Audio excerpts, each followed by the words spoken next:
Hello everyone, this is doctor Uday Shankar और आप जुड़ चुके हैं सोशल जंक्शन से। आज हमारे साथ जो बैठी हैं हमारे साथ, इनका परिचय कराना चाहूँगा और बहुत गर्व के साथ। मुंगेर की बेटी है, नाम है सृजा सेन गुप्ता। और इसके प्रसिद्धियों के बारे में बताना चाहूँगा कि एकेडमिकली की बात कर लें तो आईआईटी पटना की स्टूडेंट हैं, और कला संस्कृति की बात करें तो मिस फॉरएवर मिस इंडिया रह चुकी हैं, मिस बिहार रह चुकी हैं, मलाइका अरोड़ा से अवार्ड ले चुकी हैं, और किन किन जगहों पर किन किन कार्यों को लेकर के सम्मानित हुई हैं, और इतनी छोटी सी उम्र में क्या क्या सोशल रिस्पॉन्सिबिलिटी भी ली है और उसको बखूबी निभाया है अपने कौशलता से। तो इन सारे विषयों पर बात करेंगे, और परिचय कराते हुए बहुत गर्व महसूस हो रहा है कि ये बच्ची अपनी छोटी सी उम्र में जिस सफलता की ऊंचाइयों तक पहुंची है, आने वाले समय में निश्चित तौर पर ये मुंगेर का नाम रोशन करेगी। हम सभी मुंगेर वासियों के लिए, राज्यवासियों के लिए और देशवासियों के लिए गौरव की बात है कि इस तरह की कुशलता पूर्वक अपने अध्ययन और अपने कला संस्कृति से माँ बाप को गौरवान्वित करने वाली, हम सभी को गौरवान्वित करने वाली बेटी सृजा सेन गुप्ता आज हमारे साथ है। ढेर सारी बात करेंगे। सबसे पहले सृजा, आपका सोशल जंक्शन पे बहुत स्वागत है। और आपने एक छोटे से बातचीत में पिताजी के थ्रू और आपके मैसेज के थ्रू हमने आपसे टाइम मांगा, और आपने हमें एकदम एक बार में टाइम दिया। ये दर्शाता है कि आप कितनी कोमल हृदय की धनी है कि अपना समय निकाल करके, क्योंकि अभी आपका एग्जाम भी चल रहा है, बहुत सारी चीजें हैं, बट आपने समय दिया, बहुत धन्यवाद। और सबसे पहले जानना चाहेंगे कि आप एक चीज बताएं कि कहाँ ये जो मैं सुनता था पहले कि कोई अवार्ड हो गया, miss India award, miss Bihar का अवार्ड, ये बड़े महानगरों की चीजों की लड़कियों के लिए ये चीज थी। आज से पहले हम लोग भी सुनते थे कि भाई मुंबई की, दिल्ली की, पटना की कोई एक ऐसी बच्ची है जिन्होंने ये कंपटीशन में भाग लिया और विजेता बनी है। बट एक छोटे से शहर मुंगेर से इस तरह के कंपटीशन में, जहां पर कि सैकड़ों में प्रतिभागी थे, और वहां पर विनर बनना कितना टफ रहा है, या इसकी टफनेस की तो बात बाद में करेंगे। सबसे पहले आपको इस छोटे से शहर में किन से इंस्पायर होकर के आप इन चीजों में आई, और पेरेंट्स वगैरह का कैसा सपोर्ट रहा? जीतोगे तुम, ये इरादा करो, इसलिए कोशिश हमेशा ज्यादा करो। क्या बात है। तो आप सभी दर्शकों को मेरा बहुत बहुत नमन, और मेरे साथ बैठे मुंगेर के जाने माने डॉक्टर उदय शंकर सर को मेरा बहुत बहुत नमस्कार और बहुत बहुत धन्यवाद कि सर आपने मुझे अपने पॉडकास्ट चैनल में आमंत्रित किया। So thank you so much, sir, for inviting me in your podcast channel, and I feel very delighted to come here today. और जहाँ तक सर मेरी जर्नी की बात है, तो मेरी जर्नी शुरू हुई है आईआईटी से। आईआईटी के बाद मुझे ऐसा लगता है कि मुझे एक प्लेटफॉर्म मिला जहाँ पर कि मैं अपने टैलेंट को शो कर सकूं। और कहीं ना कहीं बचपन से ही मेरे मन में ये इच्छा थी कि मैं ब्यूटी पेजेंट में जाऊंगी। हमेशा अपने पेरेंट्स से कहा करती थी कि मुझे भी जाना है, और टीवीज में शोज वगैरह देखा करती थी, मुझे बहुत ज़्यादा अच्छा लगता था। और सुष्मिता सेन यहाँ पे मेरी बहुत बड़ी इंस्पिरेशन रही है। वो मिस यूनिवर्स रही है और मुझे काफ़ी ज़्यादा इंस्पायर करती है। तो उनसे मुझे इस ग्लैमर के फील्ड में मुझे सबसे ज़्यादा इंस्पिरेशन तो सुष्मिता सेन से ही मिला। और उसके बाद जब मैं कॉलेज में आई तो मेरे पापा ने ही मेरा फॉर्म फिलअप किया था मिस इंडिया के लिए, और मेरे लिए सरप्राइज था क्योंकि मुझे पता भी नहीं था कि मेरा फॉर्म फिलअप हो रहा है। जब मेरा रजिस्ट्रेशन हो गया, जब मेरा सिलेक्शन हो गया, तब मुझे पता चला कि मुझे ऑडिशन के लिए जाना है।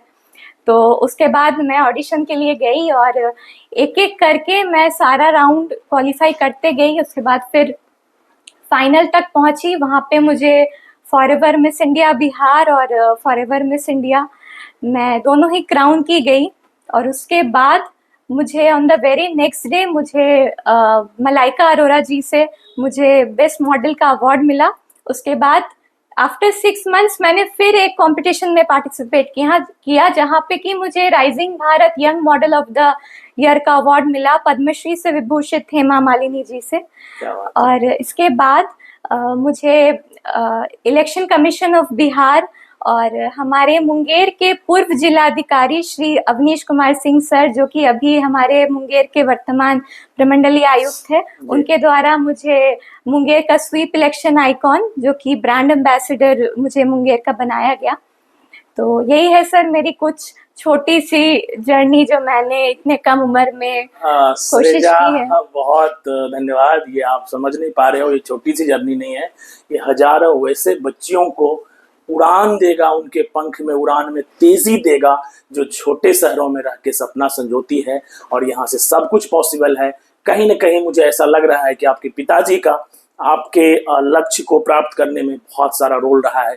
कभी उन्होंने ये नहीं कहा है कि आपको इस फील्ड में नहीं जाना है, फोकस करना है पढ़ाई में, क्योंकि देखिए मैं भी सोसाइटी में रहता हूँ सृजा, मैक्सिमम पेरेंट्स का रहता है ये इच्छा कि मेरा बेटा डॉक्टर बने, इंजीनियर बने, आईएएस बने, आईपीएस बने, कुछ और अच्छी चीज़ों में बने, बट लाइक कि मेरी बेटी लाइक इस क्षेत्र में जाए। और बहुत कम ऐसे पेरेंट्स को मैं देखता हूँ, बहुत सारे लोग तो इसको बस जस्ट पार्ट ऑफ एंटरटेनमेंट समझते हैं, कुछ ऐसा नहीं समझते हैं। आप ये चीज़ बताएं कि जब आप इस तरह की चीज़ों से जुड़ी, आपने मॉडलिंग भी किया, आपने फैशन डिजाइनिंग इस वाले फैशन वाले कॉम्पिटिशन में भाग भी लिया, तो क्या आपका कभी एकेडमिकली ऐसा लगा कि मैं इधर गई, इधर फोकस की तो मेरा ध्यान आकर्षित उधर हो गया, मैं पढ़ाई में कमजोर हो रही हूँ, या अपना लक्ष्य जो पढ़ाई का था उधर से भटक रही हूँ, या उसमें और आपका इजाफा हुआ और जब आप इस दुनिया में आई, इसमें आपको अच्छे अवार्ड मिले, लोगों का प्रोत्साहन मिला, आपके कॉन्फिडेंस में बिल्डअप हुआ, तो आप और एकेडमिकली और साउंडेड हो गई हैं? क्या सच्चाई रहा है? देखिए सर, मुझे ऐसा लगता है कि एक पैरामीटर दूसरे पैरामीटर को कॉम्प्लीमेंट करता है, तो मुझे उतना ज़्यादा परेशानी तो नहीं हुआ। और मुझे लगता है कि 24 hours is more than enough to work for your dreams. तो 24 घंटा तो मुझे लगता है कि इनफ है। अगर क्योंकि मैं सर सिंगिंग भी करती हूँ, अच्छा, तो मैं सिंगिंग को भी जितना हो सके एटलीस्ट 40 to 50 मिनट्स में टाइम दे दिया करती थी। और इधर मॉडलिंग तो मुझे बचपन से ही करने का बहुत मन था, तो मैं बचपन से ही बचपन से मम्मी पापा सपोर्ट करते थे? हाँ, मम्मी पापा तो हमेशा सपोर्ट करते थे। वो जितना मेरे पढ़ाई को उन्होंने जितना इम्पोर्टेंस दिया, उतना ही इम्पोर्टेंस उन्होंने मेरे ड्रीम को दिया, बिल्कुल। और हमेशा कहा कि तुम पढ़ाई जितना मन लगा के करो उतना ही तुम इसको करो, लेकिन ये नहीं है कि इसके चलते एडुकेशन को छोड़ देना है और एडुकेशन के चलते अपने ड्रीम को छोड़ देना, ऐसा नहीं करना। इक्वल टाइम दो और अच्छे से जो भी करो वो मन लगा के करो। 11th-12th में जब थी तो थोड़ा जो है अपने हॉबीज पे उतना ज़्यादा ध्यान नहीं दे पाती थी, क्योंकि इधर आईआईटी की भी तैयारी कर रही थी। लेकिन उसके बाद फिर मैंने जैसे आईआईटी कंप्लीट किया, जैसा कि मैंने कहा कि मेरे पापा ने मेरा फॉर्म भरा और मेरा जितना भी ड्रीम्स था एक एक करके फुलफिल होता चला गया। तो आपकी जो प्रारंभिक शिक्षा रही है वो मुंगेर से ही हुई है? जी, किस विद्यालय से? मैं नॉटर डेम की स्टूडेंट हूँ। मेरा जो पूरा बेसिक एजुकेशन है वो नॉटर डेम से ही कंप्लीट हुआ है। 10th तक? जी, नॉटर डेम मुंगेर से? जी। उसके बाद मैं केएम एकेडमी से पढ़ी थी। उसके बाद फिर मैंने आईआईटी का प्रिपरेशन शुरू किया। Right from class 11th only I have started preparing for IIT. तो एकदम से आईआईटी में ही जाने का रुचि कहाँ से मिला? परिवार में कोई इंजीनियर है या कोई वैसे इंजीनियर जिनको देख करके इंस्पायर हुई कि इंजीनियरिंग फील्ड मुझे, या फिर आपको उसके सब्जेक्ट पसंद थे, लाइक मैथ्स में इंटरेस्ट, फिजिक्स में इंटरेस्ट, मतलब एक लाइक 11th में अपने करियर को चुन लेना कि भाई मुझे इंजीनियरिंग में जाना है? क्या दिमाग में पहली बार स्ट्राइक हुआ था इंजीनियरिंग सेक्टर में जाना है? नहीं सर, मेरा सब्जेक्ट दोनों ही था, बायो भी था, मैथ्स भी था। पिताजी आपके बायो के टीचर हैं। मेरे पापा बहुत बड़े एजुकेशनिस्ट है और उन्हें खुद वो पद्मश्री के लिए नॉमिनेटेड भी है इन द ईयर 2024। और मेरी मम्मी भी एजुकेशनिस्ट है, लेकिन मुझे मेरा मन कहीं ना कहीं था कि मुझे आईआईटी में ही जाना है। आपका मन था, या पिताजी ने कहीं ऐसा तो नहीं था कि बेटी में वो गुण देखा, क्योंकि वो बहुत बड़े टीचर हैं, उन्होंने ये देखा कि बेटी के प्रतिभा को देखते हुए मैथ्स अच्छा है, फिजिक्स अच्छा है और ये आईआईटी में मतलब लाइक इंजीनियरिंग में अच्छा करेगी, तो आपको कुछ सलाह दिया हो कि बेटा इंजीनियरिंग में जाओ? पापा भी कहते थे कि तुम ठीक है, तुमको जो मन है तुम वही करो। तो किस ईस्वी में आपका दाखिला हुआ आईआईटी में? मेरा 2023 में ही हुआ। 2023 में? तब आप कॉलेज गई, कॉलेज से आपको प्लेटफॉर्म मिला इस तरह के कॉम्पिटिशन में भाग लेने का।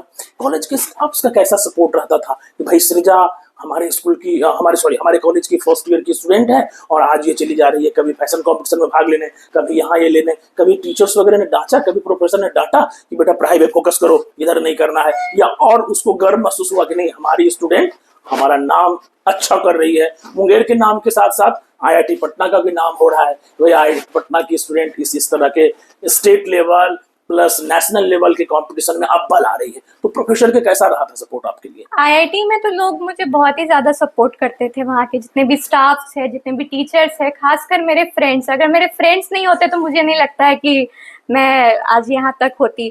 हमेशा मुझे क्या होमवर्क मिल रहा है, क्या असाइनमेंट मिल रहा है, सब चीज़ मुझे बताते थे। उसके बाद मैं उसको ऑनलाइन सबमिट करती थी, या फिर जैसे भी हो सकता है मैं कोशिश करके कर ही लेती थी। तो सभी लोग काफ़ी ज़्यादा सपोर्टिव थे। और अभी भी मेरे जितने भी टीचर्स हैं वो कहते हैं कि तुम कहीं भी जाओ बेटा, लेकिन कभी भी आईआईटी में तुम पढ़ती हो ये बोलना मत भूलना। चाहे तुम कोई भी फील्ड में जाओ, ये तुम आईआईटी में जाओ या फिर इधर अपने ड्रीम्स को फुलफिल करो। बिल्कुल, आईआईटी अपने आप में एक देश का बहुत ही प्रतिष्ठित संस्थान है। वहाँ पे एडमिशन के लिए बच्चे दिन रात मेहनत करते हैं। और आपने आईआईटी फर्स्ट अटेम्प्ट में क्रैक किया या फिर ड्रॉप भी किया था? नहीं, मेरा फर्स्ट अटेम्प्ट में ही। 12th में ही? वाह! तो ध्यान आकर्षित कराना चाहूंगा कि बच्चियां आप देख लें कि एकेडमिकली भी बहुत साउंडेड और फिर जिस कार्यों में भी गई उसमें भी अव्वल आई। तो बेटी कहीं ना कहीं माँ पिताजी का, अपने रिलेटिव्स का और अपने शहर का अभिमान होती है। इसका जीता जागता प्रमाण हमारे साथ सृजा सेन गुप्ता जी बैठी हुई हैं। इसके साथ और सारी बातें करेंगे। जानना चाहेंगे कि अभी जब आपका कंप्लीट होने वाला है आईटी का, तो फिर मास्टर डिग्री का प्लानिंग है या फिर इसके बाद अगर जॉब अपॉर्चुनिटीज मिलती हैं तो जॉब लेंगे? क्योंकि अभी आप बहुत ही यंग हैं, आपके पास बहुत सारे ऑप्शंस हैं। अब आगे क्या ड्रीम है ये आपको अपने खुद डिसाइड करना है। इतनी बड़ी हो चुकी हैं कि जॉब लेना है या फिर पीजी करेंगे, तो आपके पास और भी वेरिएशंस होंगे, लाइक प्रोफेसर बनने का या फिर जॉब करने का। उसके साथ साथ ये भी जानना चाहेंगे कि जब आप घर आती हैं पिताजी का अभी भी क्या सलाह रहता है, या अभी छोड़ दिए फ्री, बेटी बड़ी हो गई है डिसीजन लेगी? क्या है ये, क्या क्या क्या चीजें हैं? और पापा का कहना या मम्मी का कहना आप अभी भी मानती हैं या आपको लगता है कि नहीं I have become IIT now, मैं अपनी फैसला खुद लूंगी? क्या है इसका सच्चाई? क्योंकि आपके राहों पर चलने के लिए ऐसी अपनी तमाम देश की लड़कियां हैं जो जानना चाहती हैं कि सृजा सेन गुप्ता अपना लाइफस्टाइल कैसे जीती हैं, किस डिसिप्लिन से जीती हैं, जो आज के डेट में इस ऊंचाई पर है। जी सर, मुझे आगे चल के मेरा यूपीएससी के प्रति झुकाव है। और ये मेरा रिसेंटली वो तो आप ग्रेजुएशन हो जाएगा आपका अभी आईआईटी के बाद, मतलब इंजीनियरिंग में आप ग्रेजुएट हो गई तो कर सकती हैं यूपीएससी। जी सर, और ये प्रेरणा मुझे मुंगेर के माननीय कमिश्नर सर से ही मिला है। बहुत ही ज्यादा इंस्पायरिंग है सर। अवनीश सर से? जी, मुझे उनसे मिला है और मैं उधर ही जाना चाहती हूँ। साथ ही साथ अगर हो सके तो बीच में कोई गैप नहीं रहे, उसके लिए मास्टर्स की डिग्री अगर हो सके तो लूंगी।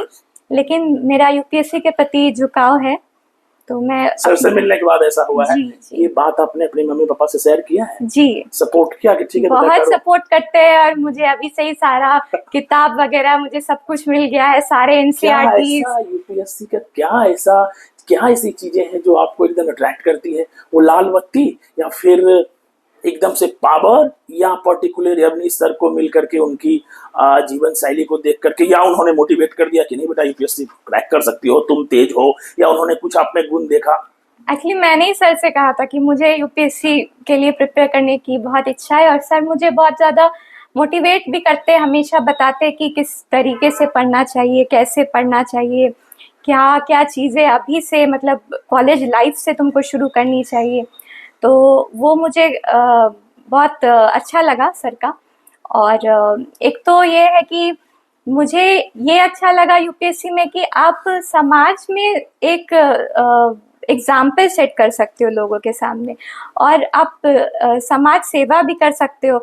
लाल बत्ती वगैरह तो आई थिंक मटेरियलिस्टिक थिंग है, तो उसमें उतना नहीं जाना चाहिए। हाँ, ये सारी चीजें हैं, लेकिन समाज सेवा है उसमें, और अच्छा लगता है मुझे। हाँ, कि समाज के साथ जुड़ के कहीं भी आपकी पोस्टिंग होगी तो आप लोगों के साथ कनेक्ट रहेंगे, लोगों की हेल्प कर पाएंगे, लोगों की जरूरतों को पूरा कर पाएंगे। ये आपने सोचा यूपीएससी के थ्रू करने का, ठीक है, बहुत अच्छी बात है।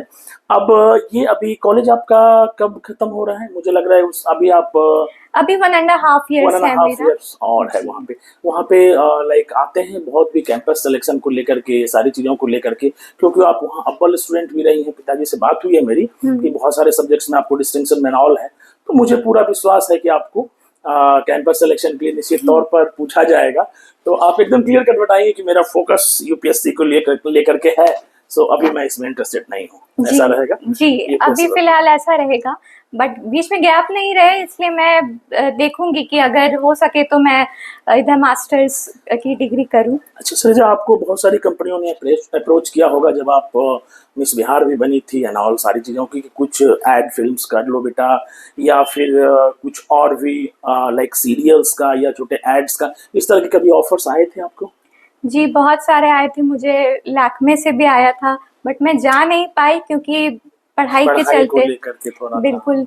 और बहुत सारे मेरे असाइनमेंट्स और एग्जाम्स इतना लगातार आते रहता है, तो उतना नहीं हो पाता है, तो इसलिए मैं नहीं कर पाई। और रिसेंटली मुझे एक सीरियल में भी मेरा सिलेक्शन हुआ था, ओके। अभी दिसंबर में, लेकिन मैं जा नहीं पाई। रजिस्ट्रेशन वगैरह सब कुछ हो गया, लेकिन मैं नहीं कर पाई। रुचि है, अभिनय में रुचि है कि अगर जी। मौका मिला तो करूंगी?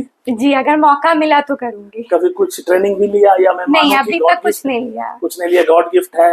आजकल तो डिजिटलाइजेशन का दुनिया है, किसी को भी, जैसे आप सुष्मिता सेन को मानती हैं अपना आइडियल, उनके अभिनय शैली को देखती हैं, या और कोई टीवी सीरियल की स्टार हैं जिनसे आप इंस्पायर हैं, उनकी एक्टिविटीज को देखती हैं और लगता है कि मौका मिलेगा, कोई रोल मिलेगा तो मैं कर पाऊंगी? मुझे एक्चुअली उतना टाइम ही नहीं मिलता कि मैं टीवी देख पाऊँ।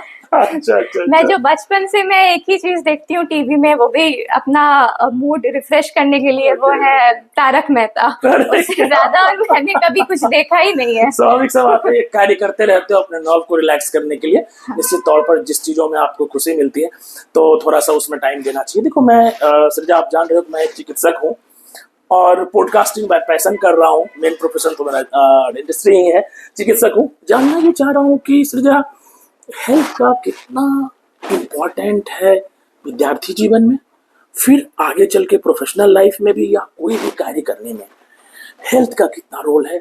क्या बताना चाहेंगे आप अपने जूनियर्स को, या जो देश भर में बहुत सारे लोग, लड़कियां आपको सुनती हैं, आपको फॉलो करती हैं, वो भी जानना चाह रहे हैं कि सृजा सेन गुप्ता हर कार्यों को कुशलतापूर्वक कैसे कर लेती है, उसमें कहीं ना कहीं हेल्दी रहना ये बहुत इंपॉर्टेंट है। क्या मानते हैं आप? सर, हेल्दी होना तो बहुत ही ज़्यादा इम्पोर्टेंट है, क्योंकि अगर आप हेल्दी नहीं रहोगे तो फिर आप दूसरा इतने सारे चीज़ों में जो आज मैं इन्वॉल्व हूँ, अगर मेरी हेल्थ ही अच्छी नहीं रहेगी तो फिर मैं कैसे आगे बढ़ पाऊंगी। तो इसके लिए जो सबसे ज़्यादा ज़रूरी है वो है योगा करना, वेरी गुड। एक्सरसाइज करना, रेगुलर और हाँ, रेगुलर, और अच्छा खाना। ये नहीं कि जंक फूड खा लिया एक आध दिन, ठीक है, लेकिन हर रोज खाना ये आपके तबीयत को बिगाड़ सकता है। तो तबीयत पर ध्यान देना बहुत ही ज्यादा जरूरी है। तो डिसिप्लिन भोजन की हाँ। बात कर रहे हो, बैलेंस डाइट समथिंग कुछ इस तरीके से। हाँ। ठीक है, वेरी गुड। अच्छा, मैंने सुना है कि आपका रुचि सिंगिंग में भी है, जी। अच्छा गा लेती हैं, इसके लिए प्रशिक्षण लिया है, या फिर मैं मानूं कि कुछ भगवान का देन है कि हाँ भाई गा लेती हूँ? किनको सुन के आपके मन में आया कि भाई गाना चाहिए या मैं गा लूंगी? मुझे बचपन से ही बहुत इच्छा रही है गाने की। स्कूल में मैं पार्टिसिपेट करती थी। कोई ऐसी सिंगर जो आपको इंस्पायर की हो कि हाँ, जैसे लता दी हैं, लता मंगेशकर जी हैं? जी। अच्छा, उनके गीतों को कोई, उनका कोई ऐसा फेमस गीत जो हर कोई जानता हो, आप भी अच्छा गाती हो, अगर कंफर्टेबल हो तो थोड़ा आप सुना सकते हैं? लता जी का। हाँ, तो क्योंकि आपकी वो इंस्पिरेशनल रही है, और अगर उनके कोई सॉन्ग हो, या आपका कोई फेवरेट सॉन्ग जिसको आप बार बार गुनगुनाती हो जब रिलैक्स होती हो, अरे ये वाला गाना। मैं अपना ही फेवरेट सॉन्ग सुना देती हूँ, बट उनसे रिलेटेड नहीं है, लेकिन अच्छा, आपका फेवरेट कोई बात नहीं। कुछ रीत जगत की ऐसी है, हर एक सुबह की शाम हुई, तू कौन है, तेरा नाम है क्या, सीता भी यहाँ बदनाम हुई, फिर क्यों संसार की बातों में भीग गए कुछ तो लोग कहेंगे, लोगों का काम है कहना, छोड़ो बेकार की बातों में कहीं बीत न जाए रहना। कुछ तो लोग कहेंगे, लोगों का काम है कहना। Very good, very good. अच्छा सृजा, एक चीज जानना चाहूंगा, छोटी सी उम्र में काफी आपने मैच्योरिटी दिखाई है। आज के डेट में मैं एक चीज जो महसूस किया हूँ कि कोई भी गाना जैसे आता है, पहले जो गाना आता था उसमें गायक का, सिंगर का मेन रोल होता था। उसके जो गायकी लिखी हुई होती थी वो मीनिंगफुल होती थी, और जो संगीत गाते थे, जैसे सिंगर जो होते थे, उनके दम पे गाना चलता था। और जो म्यूजिक था ना, वो एक सपोर्टिंग रोल में था, बस कि हाँ म्यूजिक भी दे दिया, थोड़ा गाना और अच्छा हो गया। आज के डेट में देखता हूँ कि म्यूजिक को मेन रोल में कर दिया है, ड्राम ड्रोम ड्राम ये वो फलाना ठिकाना, और सपोर्टिंग रोल में बस कोई गा दिया है कि कुछ गाना भी चल रहा है। इस तरह के बदलाव को कैसे आप लेती हैं? क्या पब्लिक यही सुनना चाहती है, या फिर जमाने के साथ ये चीजें चेंज हो गई है? आपको ऐसा लगता है कि जैसे आपने अभी जो गाना गाया, कोई यहाँ पे म्यूजिक नहीं भी था, तो जो उसके टोन थे ऊपर नीचा होना, या फिर वो जो सिंगर है उसकी आवाज को फील कर रहे थे हम लोग, बट अब जिस तरीके का गायकी आ गया है, गाना आता है, ये चीजें सुनने को नहीं मिलती है। तो फिर इस पे कुछ आप बताना चाहेंगे? सर अभी भी कोई कोई ऐसा सॉन्ग है जो कि अभी न्यू जनरेशन में आ रहा है, जैसे कि बहुत सारी सिंगर है, अरिजीत सिंह का नाम मुझे श्रेया घोषाल expected था। हाँ। तो वो लोग जो है अभी भी उस पुराने टाइम के संगीत चीजों को पर अभी भी मेंटेन कर रहे हैं। ऐसा नहीं है कि सिर्फ न्यू जनरेशन में मतलब अच्छे गाने नहीं आते, ऐसा नहीं है। मुझे नहीं लगता हाँ, कि अभी भी कोई है जो कि अभी भी उस पुराने चीजों को मेंटेन किए जा रहा है। तो आपका झुकाव कहीं ना कहीं है कि कोई भी गाना कितना दमदार है, कितना चलता है, कितना उस पे लाइक आजकल तो ये लोग ना अपनी आकलन करते हैं कि भाई इतना मिलियन व्यू हो गया, गाना कैसा भी है बस हिट हो गया है, कितने लोगों को पसंद आया, क्या चीजें हैं वो कोई ध्यान नहीं देते। इन चीजों को भी देखता हूँ मैं। आपका कहना सही है कि ओवरऑल ऐसा नहीं है, अभी भी ऐसे सिंगर हैं जिनकी गायकी बहुत लोग पसंद करते हैं, उनकी गायकी के दम पे गाना हिट होता है, ना कि बिल्कुल म्यूजिक ड्रीम ड्राम और रीमिक्सिंग और फिर डीजे वाली जो बात हो जाती है जिसमें आवाज सिर्फ रहता है, सिंगर का तो हम फील ही नहीं कर पाते हैं कि वो कैसा है। अच्छा, इसी बीच जैसे आपने बताया ना कि लता दी की आप फैन हैं, कोई याद है गाना उनका? जी बिल्कुल याद है। एक और थोड़ा सा रिलैक्स करते हैं आपका, एक और गाना थोड़ा हो जाए। लग जा गले के फिर हंसी रात हो न हो, शायद फिर इस जन्म में मुलाकात हो न हो। लग जा गले से वेरी गुड, वेरी गुड। अच्छा, आपको फिर हम कॉलेज लाइफ में थोड़ा सा जाना चाहेंगे। जब आपका एडमिशन कॉलेज में हुआ तो रेगुलर पापा फिर भी आपसे कनेक्टेड रहते थे कि बेटा कैसे पढ़ना है, क्या पढ़ना है, जैसे कि स्कूल में रहते थे? सिलेबस पूरा हो गया, कितने तारीख को एग्जाम है, आपकी प्रिपरेशन पूरी हो गई, नहीं हो गई तो हमसे हेल्प लीजिए। इस तरीके का बॉन्डिंग मम्मी पापा से कॉलेज लाइफ में भी कंटिन्यू रहा? जी सर, अभी भी, और मेरे पापा अभी भी हमको पढ़ाते हैं। यूपीएससी के लिए भी मुझे ही मेरे पापा अभी भी तैयार करवाते हैं। जानकारी बहुत अहम है सृजा। आज के डेट में मैं भी सोसाइटी से कनेक्टेड हूँ, बहुत सारे पेरेंट्स का शिकायत होता है, बच्चा बड़ा हो गया, कॉलेज में चला गया, अब मेरी बात ही नहीं मानता है, ऐसा कुछ। तो आप अभी सोसाइटी के लिए, खास करके लड़कियों के लिए बहुत आइडियल है। मैं चाहता हूं कि अपनी बातों को, एक एक चीजों को शेयर करें, ताकि हर कोई बनना तो चाहता है सृजा सेनगुप्ता की तरह, लेकिन वो ये चीजों को जाने कि किस तरह की से तपी है, किस तरीके से मेहनत की है, क्या डिसिप्लिन फॉलो किया है, कैसे गार्जियन की बातों को मानती है।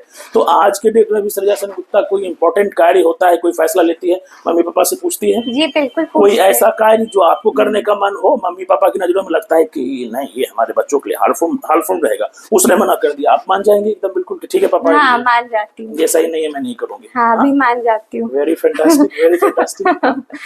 तो वैसे खास करके लड़कियों को क्या मैसेज देना चाहेंगी जो कि पढ़ाई भी कर रही हैं, अपने ड्रीम को कई बार पढ़ाई के साथ साथ फॉलो नहीं कर पाती? करे अगर मैं उधर गई ना, मेरा पढ़ाई डिस्टर्ब हो जाएगा, मेरा ये हो जाएगा। क्योंकि आप एक जीता जाता उदाहरण हैं जो कि एकेडमिकली भी बहुत साउंडेड, सिर्फ आईआईटी पटना में पढ़ी ही नहीं है, वहाँ के एकेडमिक में आपका एक नाम भी रहा है, आपका एक रैंक भी रहा है, और उसके साथ साथ आपने बहुत सारे और भी एक्स्ट्रा करिकुलर एक्टिविटीज में अच्छा किया है, सिर्फ पार्टिसिपेट नहीं किया, वहाँ पल रहा है।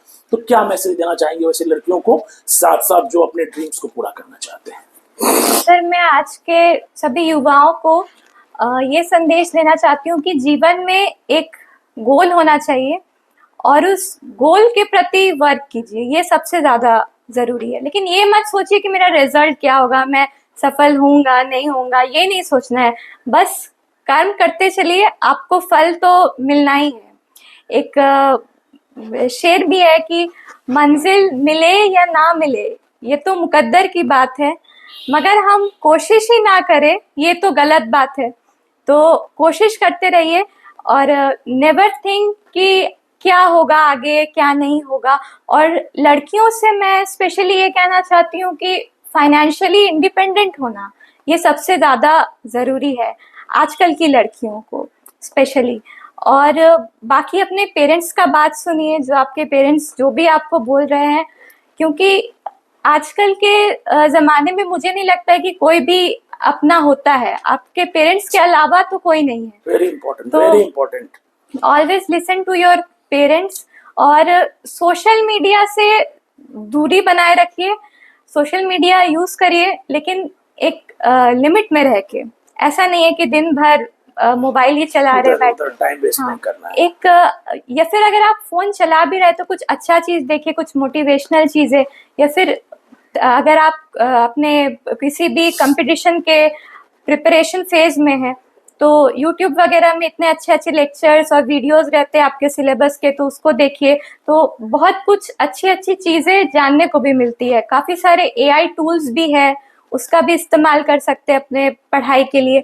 तो अच्छी चीज़ों पर ज़्यादा ध्यान दें, ना कि बुरे चीज़ों पर। और लड़कियों के लिए मैं ये कहना चाहती हूँ कि if you educate a man, you educate an individual, but if you educate a woman, you educate the entire society, family and the whole nation. तो इसीलिए लड़कियों का शिक्षित होना बहुत ज़्यादा ज़रूरी है।